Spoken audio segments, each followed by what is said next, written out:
சேனைகளின் கர்த்தர் பரிசுத்தர் பரிசுத்தர் பரிசுத்தர்.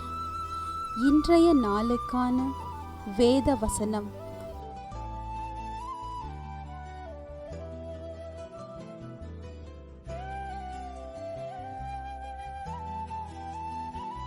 நீ அழாதபடிக்கு உன் சத்தத்தை அடக்கி, நீ கண்ணீர் விடாதபடிக்கு உன் கண்களை காத்துக்கொள் என்று கர்த்தர் சொல்லுகிறார். உன் கிரியைக்கு பலன் உண்டென்று கர்த்தர் சொல்லுகிறார். எரேமியா 31:16.